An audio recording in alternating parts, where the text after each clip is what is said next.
Hello and welcome to another episode of Let's Talk, exploring the issues affecting all of our lives. I'm your host, Austin Harris. On today's episode, we take a closer look at the changing landscape in our profession, journalism and media, the growth and expansion of digital media, and some of the opportunities and challenges that may be in the future.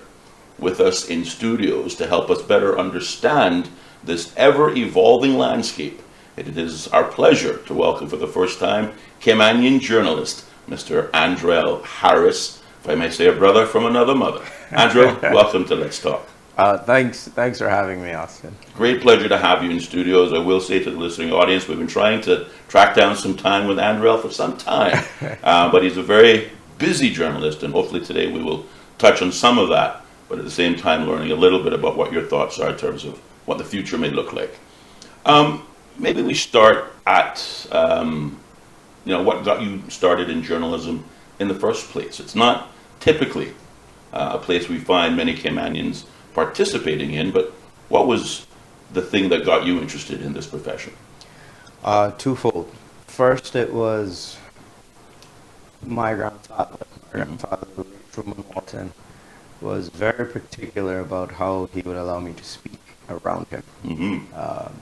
And while my father was a very proud Caymanian, he viewed dialect as a trap for those who are less affluent, and more so of just a casual pleasure for those who were already established. So he insisted that I speak properly. And from that, I developed this love, dare I say, for communications. Naturally, he in part steered me towards journalism. But then there was always a slightly, dare I say, not nefarious, but perhaps a master plan of sorts. I've long thought that in the distant future, there will come a time where I might throw my hat in the ring.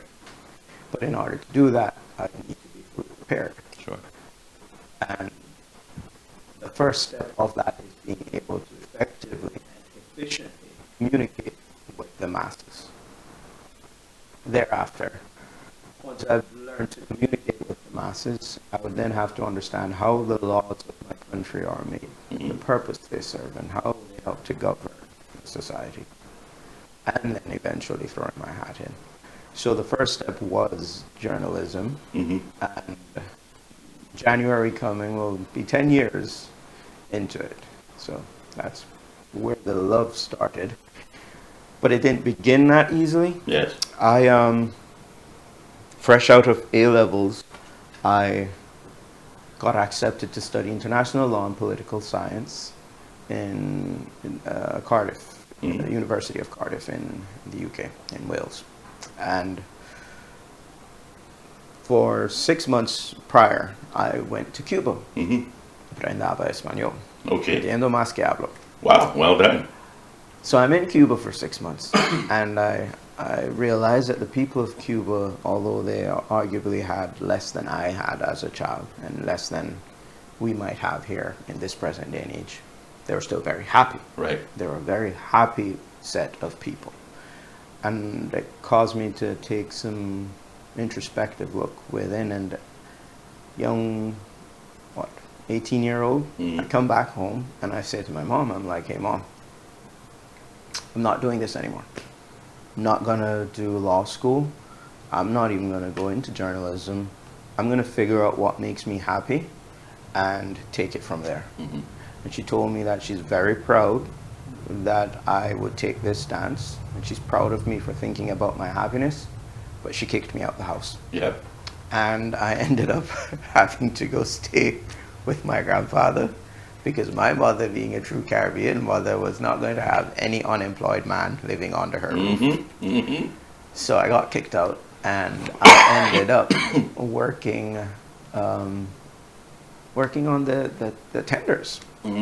And it was simple, but I was happy. Right. And I got a call one day saying there was an opening on Daybreak, and whether or not I would be interested in advertising, or rather in applying and interviewing. So I went to the interview, and as you can tell right now, my monotonous voice was not the perfect fit Okay. for the role. So I didn't quite get the journalist the role as on Daybreak as a host.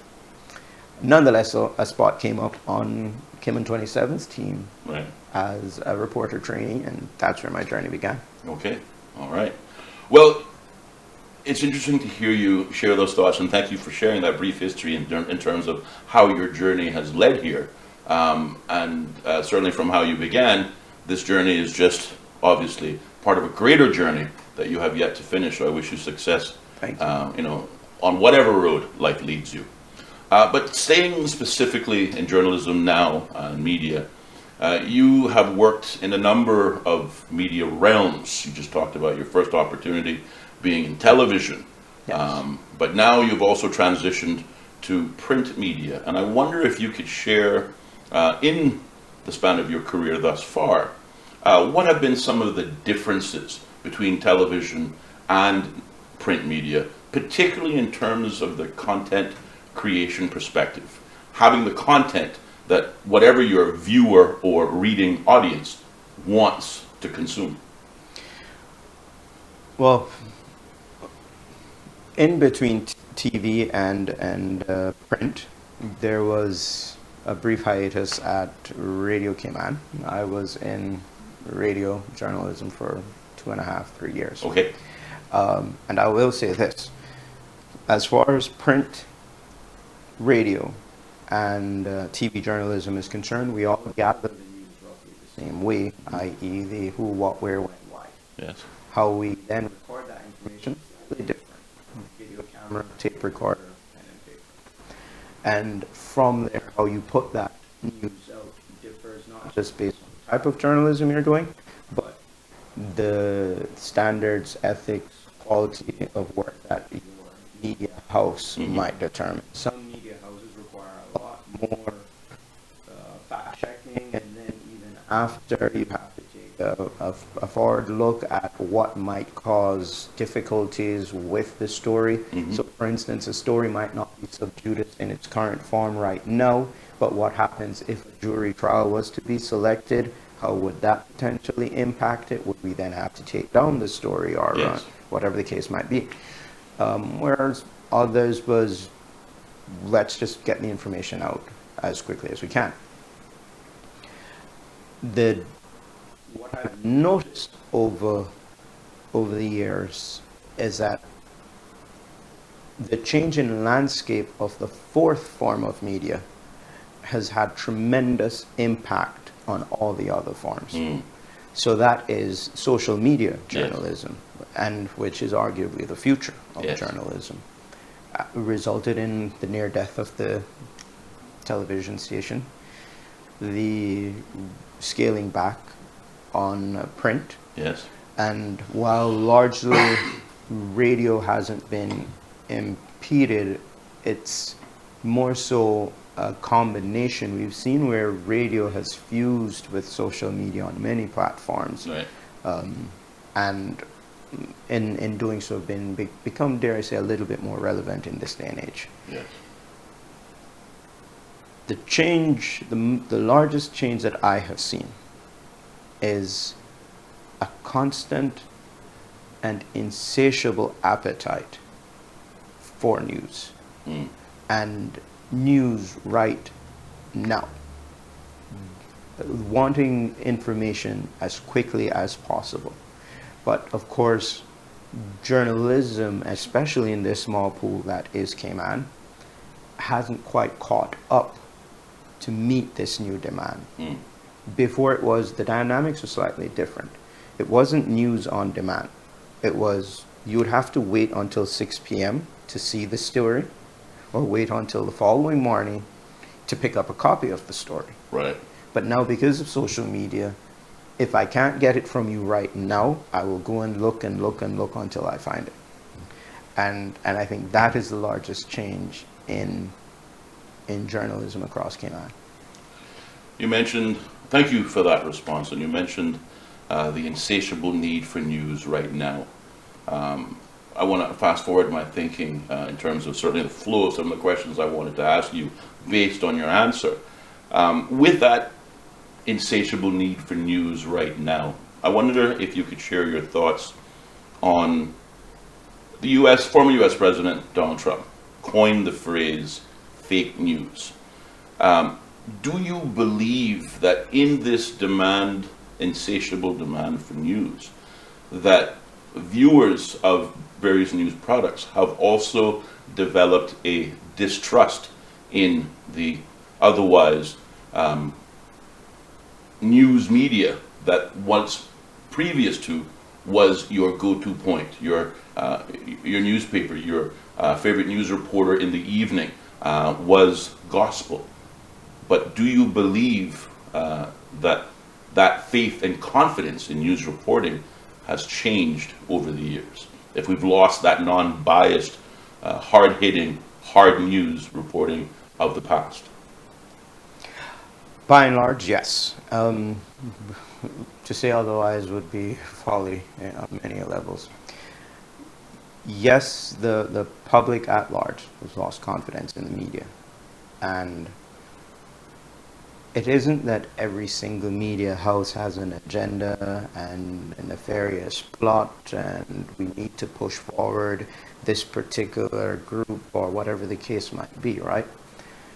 But because let me choose my words a little more carefully here. Because the larger, more prominent media outlets have had the luxury of parading around their editorials in various forms as actual news content and not clearly branded as editorial, people have every right to question it. An editorial is but the opinions of the editors or the staff, whoever they may be, that are penning it, right? And naturally, people have every right to have a differing opinion on a topic. But the minute these editorials are allowed to continue to be viewed as just regular news, as opposed to a qualified opinion, an editorial, then we'll continue to see what we're seeing now. And of course, the constraints on TV, on not just TV, on media, you can only get so many words in a 10-second soundbite video clip. You can only get so many words in a 10-second soundbite on radio. You can only have so many words in a 300-word story, right? Because of these constraints, the media traditionally needs to try and get out the most salient points. And when I'm speaking about the most salient points, it's often the most salient points to the masses at large. And what you'll find is that a person might not find a detail that was missed might be the most important detail for someone else. And those numbers add up. And so over time, when people aren't hearing what they consider to be the most important parts of the story, they then begin doubting it. So what the former president has done is, for some, it's been, dare I say, a reckoning on the industry. And for others, it's just been further damage to an already waning industry as far as trust is concerned. Indeed.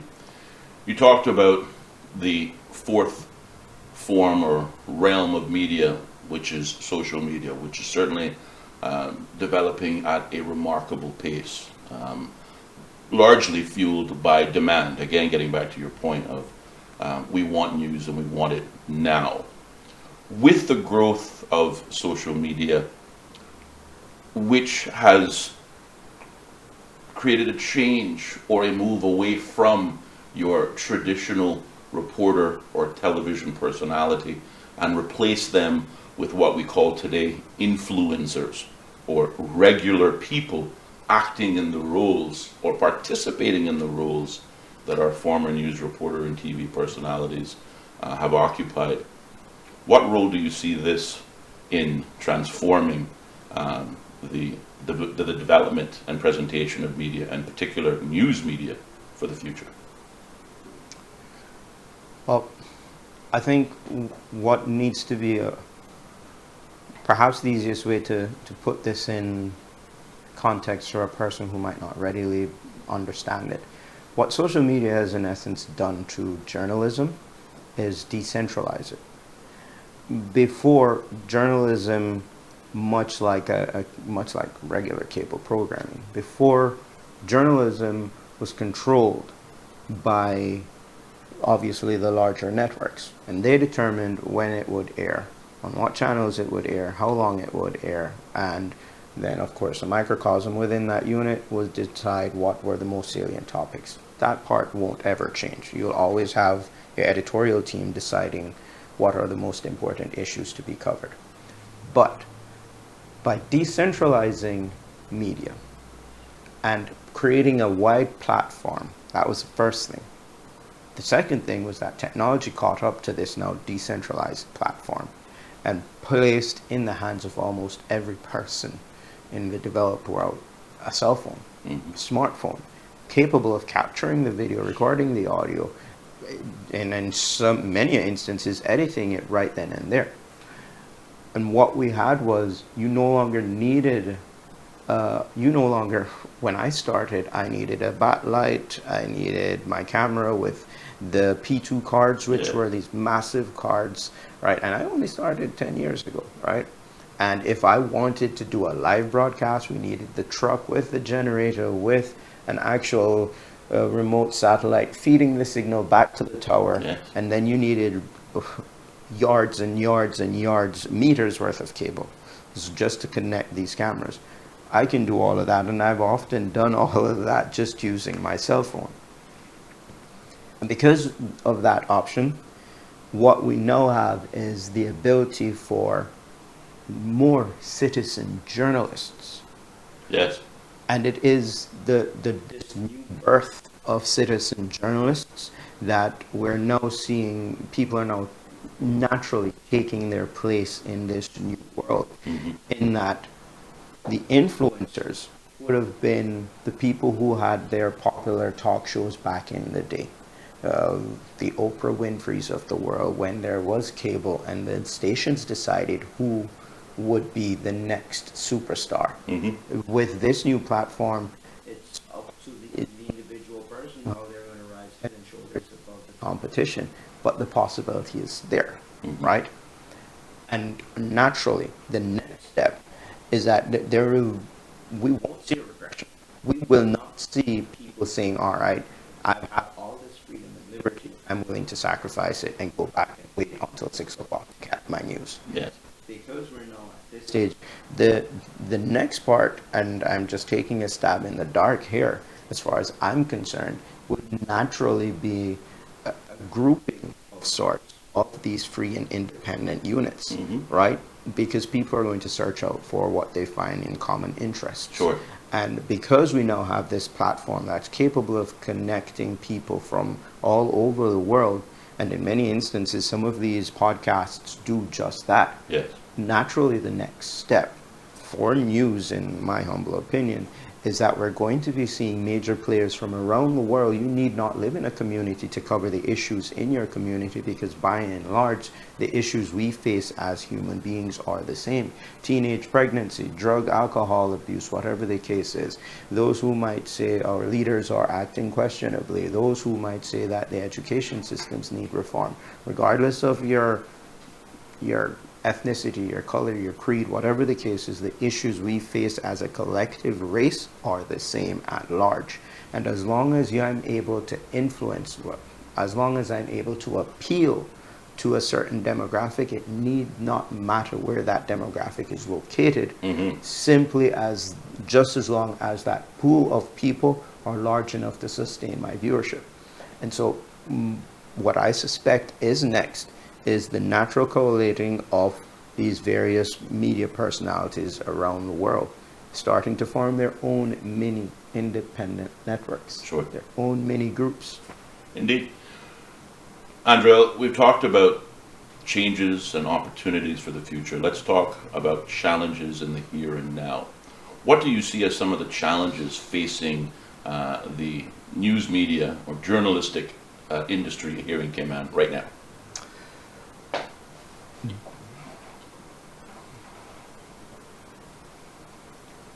The number one challenge is that by and large it is an unregulated industry.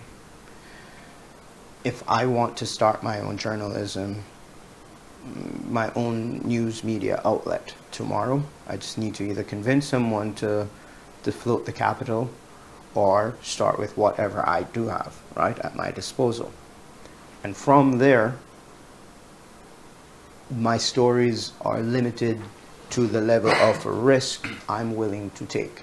So am I willing to write a story that could potentially see me sued and incarcerated before I make month's end, or am I going to take a less risky approach?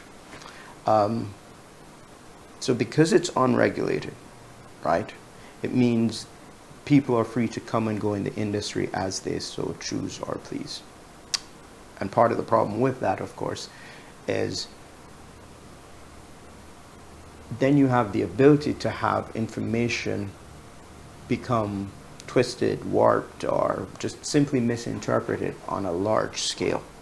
But the problem with trying to regulate this specific industry, regulation could lead to censorship, which could ultimately impede the very concept of freedom of speech, freedom of expression, right? So because the industry isn't regulated, and because there's no association, no governing body, and I'm not speaking about a government established body, but because the various forms of media haven't collectively come together and say, here, we as the journalistic pool of Cayman, from here on out, agree to report in this manner, right? Or on this scale, whatever the case might be. Because we don't have that, I challenge you to tell me who or what is truly a journalist in Cayman. Now, I get paid on my contract. It says Andrel Harris employed in the capacity of journalist. Yes. But yes, I've been employed in the capacity of a journalist. And yes, I actively cover stories that are, some might say, national interest in my community. But does that in and of itself qualify me as a journalist? Because if that is a qualifying mark as a journalist, then what about the other journalist who sits and pens fluff pieces, who doesn't cover the hard stories that I cover? Are they not a journalist? And then the question becomes, so then is a journalist just anyone who puts pen to paper and expresses thoughts and opinions? Because there's no clear definition or understanding of what a journalist is in Cayman, that in and of itself is part of the challenge. So you have an unregulated industry in which you can't truly differentiate who is who. And because of that, right, now the various systems are starting to put in place protective mechanisms that impede the flow of information. And rightly so in some instances. And I could speak from in my capacity. I work with a particular branch of the government, and I'm speaking about constitutional concept of government, not your elected, dare I say, elected officials as one might consider government. What I'm speaking about is a constitutional body of the government. And over the past 2-3 years, it has increasingly become more and more difficult to get my job done as a journalist, not because my reporting is subpar, but because of the other potential threats that are developing in the realm of journalism in Cayman. And so it's not a mark against the branch with which I work. I understand why the protective measures are in place. But as a journalist who holds himself accountable to the people of Cayman, it's both frustrating and worrying. So the major challenges as I see it going forward is that until we as a people of Cayman truly understand what journalism is and what qualifies a person as a journalist, as opposed to a person who is an active blogger of some sorts, or a person who is not concerned with the recording of history, being on the front lines of history, recording history as it happens, and more so keen on dispensing a message of some sort, whether it be propaganda or helpful PSAs, whatever the case might be. Until we have clear understanding and a bit more clarity around these various roles that all actively contribute to the concept of journalism, right? My fear is that one of two things could happen. We could find ourselves where the very liberties that we understand, or that I take for granted as a journalist, might be chipped away, not just because of the internal threats as mentioned, but also because of the external pressures, as we touched on earlier, in a realm where people believe the work that some do to be fake news. Right. So all these added elements coalesce to a massive challenge in journalism. And then I suspect the largest of all the challenges is funding.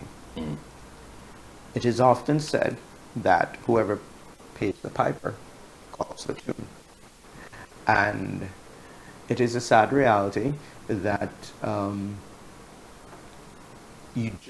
market isn't large enough to have a standalone news agency or entity, a media house of some sort, that is capable of sustaining itself.